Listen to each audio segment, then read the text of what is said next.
mise en glissement d'interface multicontact élastomère, une étude expérimentale in situ.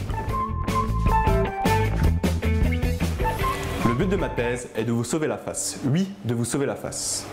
Combien de footballeurs ont vu leur saison finie à cause de ce phénomène? Combien de politiques ont vu leur carrière se briser à cause de dérapages non contrôlés?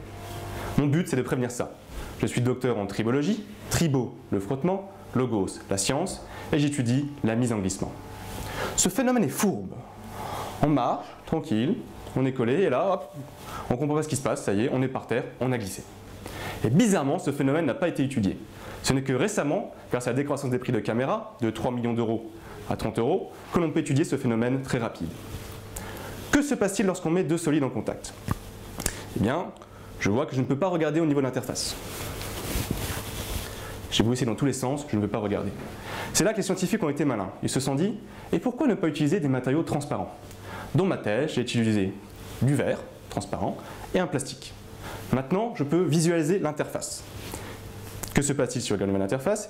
Eh bien, je vois qu'elle est constituée de plein de petits points, que l'on appelle des microjonctions.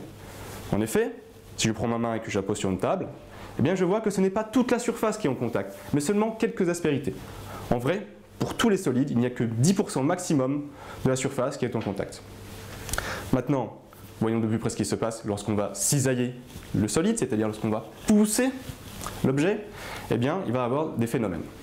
Alors, pour les chanceux qui viendront à ma thèse en 180 secondes à la finale régionale de Lyon, je vous ferai faire une expérience en direct.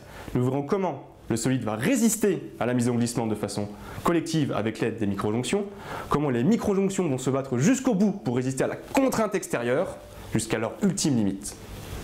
Ensuite, nous verrons comment elles vont lâcher ensemble, permettant ainsi à l'objet de se mouvoir.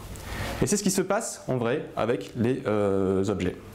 Initialement, les microjonctions sont fortes, puis on va cisailler l'objet, elles vont commencer à s'affaiblir une à une, et lorsqu'elles ont tous lâché, hop, il y a le glissement macroscopique. Mon but, c'est d'étudier cette mise en glissement, expérimentalement et via des modèles théoriques, et ce pour améliorer la vie de tous les jours. Prenons par contre le cas des personnes âgées qui marchent, elles ont peur de glisser, on aimerait bien prévenir ce glissement. Prenons le cas des conducteurs, une fois il y a des risques de dérapage sur le contact de pneus chaussés, on glisse, c'est dangereux. Prenons un autre exemple, par exemple lorsqu'il y a des séismes, les piles de bombes peuvent glisser, endommager la structure, effondrement du pan, c'est dangereux.